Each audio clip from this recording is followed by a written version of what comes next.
주요 산업들의 업황을 가장 빨리 확인하는 시간이지요. 키워드 나우 오늘도 한경 에이셀의 박희경 애널리스트와 함께합니다. 연구원님 어서 오세요. 안녕하세요. 안녕하세요. 네, 오늘도 먼저 지난 한 주 동안 구글 검색량 신고점 기록한 키워드들 뭐가 있는지 한번 살펴볼까요? 네, 먼저 주제에 본격적으로 들어가기 앞서서 지난주 52주 신고점을 기록한 키워드들 말씀드리겠습니다. 비아디, 기아의 스포티지, JYP의 밴드그룹인 엑스티너리 히어로즈, 그리고 펜엔터테인먼트의 폭삭 소가수다의 영문명이 들어왔고요. 네. 컴투스의 프로야구 라이징, 휴젤의 레티보, 데브시스터즈의 쿠키런, 파마리서치의 리쥬란 또 리스트에 들어왔습니다. 두산밥켓의 밥켓, 크래프톤의 인조이, 원택의 올리지오가 또 오랜만에 리스트에 들어왔고요. 네. 스튜디오 미르의 데빌 메이 크라이, 또 넥슨이 개발하고 유통하고 있는 게임인 더 퍼스트 버서커 카잔, 구다이 글로벌의 조선 미녀가 검색량 신고점을 기록했습니다. 네. 오늘 다루시려는 주제가 뭔지 저는 좀 알 것 같은데 우리 시청자 여러분들도 이제는 좀 눈치채셨나요 혹시? 갑자기 급등한 키워드들이 몇 개 좀 눈에 띄네요. 네, 맞습니다. 좀 생소하신 키워드들도 있을 것 같아요. 네. 바로 게임인데요. 말씀드린 키워드들 중에서는 컴투스의 프로야구 라이징, 데브시스터즈의 쿠키런, 또 크래프톤의 인조이, 스튜디오 미르의 데빌 메이 크라이와 넥슨의 더 퍼스트 버서커 카잔이 게임 관련된 키워드였습니다. 네. 각각 이벤트들이 있었습니다. 우선 컴투스와 크래프톤, 넥슨은 이 신작 출시로 좀 주목을 받았었고요. 스튜디오 미르의 데빌 메이 크라이는 오리지널 브랜드가 이제 게임이고 이를 바탕으로 애니메이션화한 그 작품이 넷플릭스에서 이번 주에 공개될 예정입니다. 네. 또 지속적으로 52주 신고점에 들어왔던 데브 시스터즈의 쿠키런은 다양한 게임들에서 또 해당 이벤트들이 있었습니다. 네, 게임이 보통 신작이 나온다고 해서 다 호재는 아닌데 그래도 이게 하나만 흥행을 해도 매출을 전체적으로 끌어줄 수 있는 부분이 있기 때문에 신작이 나오면 일단 초반 반응을 우리가 좀 눈여겨볼 필요가 있을 것 같습니다. 하나씩 좀 살펴보자면 우선 게임 대장주 크래프톤의 신작이지요. 인조이 어땠나요? 성적표가?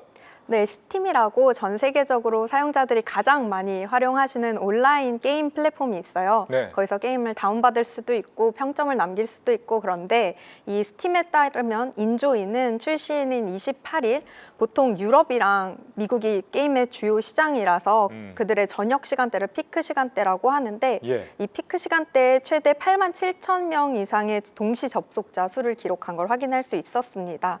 출시 전부터 좀 위시리스트에 가장 많이 담긴 게임으로 많이 화제가 됐고 또 실제로 실시간 매출 순위 1위를 기록하기도 했어요. 그러면서 초반 성적이 괜찮았습니다. 오늘 아침을 기준으로는 글로벌 매출 순위 3위를 기록 중에 있었고요. 10,000개 넘는 리뷰가 달려 있었고 이 중에 90% 가까이 84% 정도가 긍정적인 평을 남겼더라고요. 되게 높은 수치라고 보시면 될 것 같습니다. 근데 이 인조이는 단기 실적보다도 DLC라는 이 다운로드 가능한 콘텐츠를 매번의 업데이트를 통해서 추가적으로 수익화할 수 있다는 점이 좀 큰데요. 정식 버전을 출시하고 나서 장기 IP로 자리 잡을 가능성이 큽니다. 또 인조이랑 많이 비교하시는 게 심즈라는 게임인데 보시는 표가 이제 심즈4의 DLC라는 이 컨텐츠 추가 가능한 컨텐츠들인데 뭐 확장팩이랑 아이템팩을 다 합치면 거의 100개 가량 됩니다. 이걸 다 구매하려면 거의 100만 원 가까이 지불을 해야 하고요. 그렇기 때문에 인생 시뮬레이션 게임을 좀 더 재밌게, 좀 더 몰입감 있게 즐기려면 이런 콘텐츠가 좀 필수적인 상황이고 인조이도 비슷한 구조의 과금을 할 수 있겠다라는 기대가 듭니다. 그렇죠. 뭐 무조건 현질부터 해라 이런 거보다 일단 좀 게임에 빠져들게 만든 뒤에 뭐 새로운 과금할 수 있는 그런 거리들을 만들어주는 게 뭐 게임 이름하고도 좀 맞물려 있는 것 같아요. 일단 좀 즐긴 뒤에 좀 해야 될 것 같은 그런 게임인 것 같은데 크래프톤, 이 배틀그라운드 이후에 뭔가 새로운 신작이 없었는데 다음 흥행 후보로서 일단 좀 기대감을 준다는 소식인 것 같고요. 다음은 넥슨입니다. 카잔이라는 게임이 스팀 매출 상위권에 올랐다 이런 건데 넥슨 게임은 개발사가 일본 넥슨이 있고 또 넥슨 한국에 이제 넥슨 게임즈라는 상장사가 있고 그렇잖아요. 좀 네. 다르잖아요. 잘 봐야 될 것 같아요, 이거는. 네, 넥슨은 일본에 상장돼 있긴 하지만요. 네. 실질적인 개발 리소스는 이 국내에 있는 넥슨 코리아가 좀 맡고 있기 때문에 이 해당하는 카잔도 K게임으로 보시면 되겠지만 네. 우리나라 상장돼 있는 넥슨 게임즈랑은 조금 다른 계열사다라고 보시면 좋을 것 같아요. 그렇군요. 이 말씀하신 카잔 같은 경우는 넥슨의 긴 역사를 가진 RPG 게임이죠. 던전 앤 파이터를 갖고 만든 게임이다라고 보시면 좋을 것 같은데 네. 오늘 아침 기준으로 글로벌 매출 7위를 기록 중이더라고요. 예상보다 순항 중인 상황이다라고 보시면 좋을 것 같고 최고 동시 접속자 수 32,000명을 기록했었는데 주말에도 계속 이용자 수가 늘어났다는 점이 인조이랑은 약간 다른 오히려 더 좋았던 부분입니다. 스팀에서 리뷰가 4,600개가 넘었는데 그중 92%의 사용자가 긍정적인 평을 남긴 걸 확인할 수 있었습니다. 긍정적인 평가가 많다는 건 흥행이 좀 장기적으로 지속 가능하다라는 부분을 시사하는 게 아닌가 싶은데 맞습니다. 이 넥슨 코리아가 개발을 했지만 상장은 넥슨에 돼 있든 일본 넥슨에 돼 있다는 거 이거 기억을 하셔야 될 것 같고 그 다음으로 컴투스의 프로야구 라이징 이거는 일본어로 된 게임이라고요? 네, 맞습니다. 컴투스의 프로야구 라이징이라는 모바일 게임, 뭐 야구 좋아하시는 분들이면 광고도 많이 접하셨을 것 같은데 네. 이 일본 프로야구 NPB의 라이선스를 정식으로 받아서 일본에 직접적으로 런칭한 모바일 게임입니다. 26일에 정식 출시 때부터 매출 순위가 빠르게 오르고 현재 게임 내에선 40위권대 또 스포츠 게임 내에서는 3위권대 매출 순위에 안착 중입니다. 일본에서는 가장 많이 쓰는 SNS가 이 트위터 X거든요. 네. 거기에서 이 게임 팔로워가 벌써 111만 명이 넘겼고요. 보니까 이벤트랑 광고도 계속해서 진행 중인 것 같더라고요. 일본도 지난주에 프로야구 개막을 했거든요. 예. 그러다 보니까 이 매출 순위가 어떻게 되는지 좀 컴투스에 대한 매출 기여도가 얼마나 될지 좀 주목해서 봐주시면 좋을 것 같습니다. 이거는 약간 시즌을 타겠네요. 그렇죠? 프로야구 네. 개막한 시즌에 맞물려서 갈 것 같은데 일본 야구 팬이 한국보다 4배가 많다 그럽니다. 그래서 지난주에 출시가 됐는데 장기 흥행 여부를 좀 더 지켜봐야 될 것 같고요. 자, 그 다음 살펴볼 게 데브 시스터즈 쿠키런과 게임 IP를 활용한 애니메이션 데빌 메이크라이. 이거는 원작 IP는 이제 일본 거 같고요. 스튜디오 미르가 애니메이션 총괄 제작을 맡았다. 쿠키런의 경우에는 옛날부터 이게 매번 나오실 때마다 들고 왔던 키워드 같아요. 이게 뭐 새로울 게 있는 겁니까? 네, 쿠키런은 사실 오래된 IP긴 합니다. 쿠키런이라는 게임부터 시작해서 되게 다양한 이 IP를 갖고 되게 다양한 콘텐츠들을 많이 만들고 있는데 이 쿠키런에 대한 구글 트렌드 5년 데이터를 보면 최근 몇 달간의 상승세가 좀 강력합니다. 네. 지난 1월에 쿠키런 킹덤의 4주년 이벤트가 있었고 이제 이 이벤트가 전 세계 팬들한테 좀 큰 호응을 얻으면서 해당 IP도 다시 한번 레벨업된 모습이었습니다. 네. 21년에 이제 쿠키런 킹덤이라는 게임이 새로 오픈을 했거든요. 그 뒤로 매년 기념 이벤트를 열고 있긴 하지만 이번 4주년은 좀 특히 검색 트렌드 측면에서 눈에 띄었습니다. 전년 동기 대비 2배 이상의 검색량을 보였고 또 쿠키런 공식 유튜브 채널도 구독자 수가 130만 명을 돌파하면서 IP 인지도가 크게 높아진 상황입니다. 이런 영향 덕분에 4주년 업데이트 직후로 데브 시스터즈가 발표한 쿠키런 킹덤의 1월 매출도 전년 동기 대비해서 54% 이상 증가했을 정도입니다. 예. 저희가 이제 게임 이 장면을 좀 보여드리면서 설명하면 좋은데 증권 방송이다 보니까 그런 게 좀 없습니다. 좀 죄송하고요. 게임이 이제 시간이 지나면은 보통 신작이 나오고 나서 열기가 좀 뒤로 갈수록 식기 마련인데 신작 출시만 볼 게 아니라 이렇게 업데이트되는 경우에도 회생이 가능하군요. 이런 부분도 우리가 좀 의미 있게 봐야 된다. 이런 쿠키런 IP 인기. 근데 단순하게 이게 게임 측면에서만 매출이 뭐 늘었다 이렇게만 볼 부분이 또 아니라면서요? 네, 제가 계속 말씀드린 게 IP라고 언급을 했는데 예. 우리나라 말로는 지적재산권이라고 번역을 하시죠. 근데 쉽게 말해서 좀 어떤 창작물이 뭐 세계관이나 캐릭터나 뭐 스토리 같은 게 있잖아요. 네. 거기에 그걸 다 아우르는 어떤 기반, 뭐 정체성이라고 보시면 좋을 것 같아요. 이 IP가 중요한 큰 이유가 바로 좀 선순환 구조를 그릴 수 있다. 즉 플라이휠 효과를 좀 볼 수 있다라는 점인데 플라이 휠 효과. 네, 지난주 주주총에서도 데브 시스터즈가 좀 강조했던 부분입니다.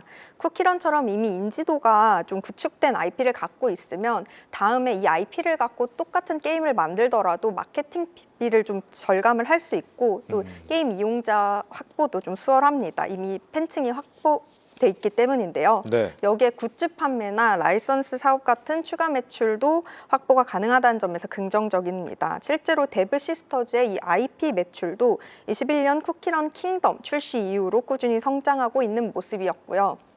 쿠키런 킹덤의 4주년 특별전 같은 경우는 팬덤 확대는 물론 IP 브랜드 가치 제고에도 좀 큰 효과를 보였던 것 같습니다. 네. 당장의 매출이나 이익 창출에는 조금 좋지 않을 수는 있어도 팬심 강화에 좀 긍정적인 거거든요. 이 드래곤볼 아시죠? 드래곤볼 IP 하나가 1년에 내는 매출 효과가 1조 원이 넘어간다라고 하지 않습니까? 우리도 좀 세계적인 IP 이런 거 좀 개발이 됐으면 좋겠는데 현재로선 뭐가 있을까요? 뽀로로 정도 있지 않을까 생각을 해보고요. 곧 이제 넷플릭스에 개봉한다라는 데빌 메이크라이 애니메이션, 이것도 이제 일본 IP를 활용한 거죠? 네, 데빌 메이크라이는 원래 일본 게임 개발사인 캡콤에서 오래전에 출시한 게임 시리즈입니다. 네. 이 오래된 IP인 만큼 팬들이 굉장히 많은데요. 이를 스튜디오 미르에서 애니화했고 넷플릭스 오리지널로 이제 4월 3일에 공개될 예정입니다. 레딧에서의 반응을 확인해 봤는데요. 보통 유명 IP가 좀 이런 애니메이션화 되거나 하면 팬들의 기대가 좀 높아서 그런지 실망하는 경우가 많습니다. 근데 레딧 반응은 이번 작품에 대해서는 좀 꽤 긍정적이었습니다. 네. 벌써 유튜브 공식 트레일러 조회수가 217만 회를 기록했고 댓글도 거의 10,000개 가량 달렸더라고요. 아무래도 유명한 IP를 활용한 작품이다 보니까 예. 넷플릭스에서도 인기가 좀 있을 거라고 기대가 저기 되는 화면에 상황입니다. 나오고 있네요. 재밌을 것 같습니다. 근데 이건 저는 좀 아쉽다고 보는 부분이 역시 이제 넷플릭스이기 때문에 넷플릭스는 판권을 다 가져가는 구조가 많기 때문에 맞습니다. 과연 이제 수익 배분이 제대로 될 것인가 하는 부분이 하나가 있고, 또 그리고 IP도 일본 IP를 빌려왔기 때문에 과연 이 제작사 입장에서 얼마나 남는 게 있을 것이냐. 이 부분 수익 배분 구조는 아마 공개는 안 하지만 우리가 좀 이 부분 따져봐야 될 것 같고요. 결국 이제 자체적인 IP를 성공시키는 것, 남의 IP를 빌리는 것도 좋겠지만 이런 것도 좀 중요할 것 같습니다. IP 하나를 개발해서 웹툰도 만들고 애니메이션도 만들고 게임도 만들고 하면서 우리가 수익을 내는 거, 이런 걸 우리가 원소스 멀티 유즈라고 하지 않습니까? 맞습니다. OSMU라고. 이런 시너지가 확인되는 케이스들이 실제 좀 최근에 있다면서요? 네, 최근에 계속 라이징 키워드로 소개해드렸던 키워드 중 하나인데 나 혼자만 레벨업 사례를 보면 좋을 것 같습니다. 네. 나 혼자만 레벨업은 웹소설 기반의 웹툰 작품인데요. 작년 1월 달에 이제 나 혼자만 레벨업 1기 애니메이션이 공개가 되면서 검색량이 상승을 했고, 또 5월에는 넷마블이 이 IP를 가지고 나 혼자만 레벨업 어라이즈라는 게임을 출시하면서 또 검색량이 뛰었다가 올해 초에 이제 애니메이션 2기가 공개되면서 검색량이 다시 한번 올타임 하이를 경신했습니다. 말 그대로 원소스 멀티 유즈의 대표적인 케이스인데요. 네. 넷마블이 나 혼자만 레벨업 어라이즈 최근 사용자가 6천만 명을 돌파했다는 뉴스를 냈죠. 네. 그런 것처럼 좋아하는 IP가 있으면 소비자들은 웹툰도 보고 애니메이션도 보고 게임도 플레이하는 식으로 매체를 넘나들며 즐기게 되기 때문에 시너지 효과가 큽니다. DNC 미디어가 개발한 나 혼자만 레벨업, 웹툰만 봤을 때 누적 뷰수가 143억 회라고 그럽니다. 그래서 한국에서 가장 성공한 웹툰이라 그러는데, 자, 제2의 이 나혼랩 후보가 그러면은 될 만한 IP는 없는 것이냐? 혹시 데이터로 혹시 잡히시거나 그런 거 없어요? 제가 하나 좀 점지해보고 싶은 작품은 네. 이 전지적 독자 시점이라는 똑같이 웹소설 기반 웹툰인데요. 오. 이게 좀 슈퍼 IP가 될 가능성이 있어 보입니다. 네. 일단 이게 올해 7월에 영화로 개봉될 예정이에요. 참고로 CG와 시각 효과는 코스닥 상장사인 M83에서 담당했고요. 또 어제 또 컴투스가 이 IP를 활용한 게임의 글로벌 퍼블리싱을 맡았다는 뉴스도 나왔습니다. 네. 이 IP가 유망해 보이는 이유가요. 레딧 내 커뮤니티 규모를 비교해 봤을 때 나 혼자만 레벨업은 약 55만 명의 이용자를, 또 전지적 독자 시점은 약 10만 명의 이용자를 보유하고 있었습니다. 아직 영화나 게임 혹은 애니 같은 본격적인 컨텐츠가 없었던 걸 감안하면 상당히 경쟁력 있는 팬 규모라고 볼 수 있겠습니다. 예. 일단 CG와 시각 효과는 M83에서 담당을 했다. 그리고 컴투스가 게임의 글로벌 퍼블리싱을 맡았다. 이 부분 좀 기억을 해봐야 될 것 같습니다. 원 IP 소유자는 따로 있겠죠? 아마 작가가 따로 있는 것 같은데 네. 그 부분은 이 웹소설, 웹툰 플랫폼 업체가 IP를 갖고 있다 보시면 되는데 네이버 웹툰의 자회사입니다. 그렇군요. 그것도 우리가 좀 기억을 해봐야 될 것 같고요. 이런 콘텐츠 IP들 동향을 우리가 좀 살펴봤는데 투자자들의 관전 포인트, 관점으로 좀 삼아야 될 포인트들은 어떤 게 있을까요? 마지막으로. 이런 좀 웹툰이나 게임이나 애니가 하나의 IP로 연결되는 걸 좀 자주 앞으로도 목격하실 것 같아요. 네. 옛날보다 웹툰 기반의 드라마나 영화 많아지고 있다는 거 느껴지시죠? 네. 이게 피부로 체감이 되는 만큼 다양한 장르의 IP들이 좀 경계를 허물면서 전체적인 파이를 키우고 있다는 느낌을 받고 있습니다. 예. 그래서 투자자분들은 아무래도 단기적인 흥행보다도 장기적으로 어떤 컨텐츠들이 좀 글로벌 IP로 성장할 가능성이 높은지를 주목해서 좀 기업들을 미리 봐두시면 좋을 것 같습니다. 네, 감사합니다. 이 게임 관련해서 좀 살펴봤는데 게임 같은 경우는 또 흥행이 얼마나 또 오래 이어지느냐에 따라서 기업의 매출이 좀 좌우되기 때문에 오늘 알려주신 키워드들이 이 검색량이 이후에 또 어떻게 변화하는지 한 몇 주 있다가 다시 한번 좀 알려주세요. 네, 그때까지 알겠습니다. 기다리고 있겠습니다. 키워드 나우. 업데이트하겠습니다. 네, 기대하겠습니다. 한경 에이셀의 박희경 애널리스트와 함께했습니다. 연구원님 말씀 잘 들었습니다. 감사합니다. 계속해서 다양한 경제 이슈를 알고 싶다면 구독과 좋아요, 알림 설정 부탁드립니다. AI 캐스터 권미정이었습니다.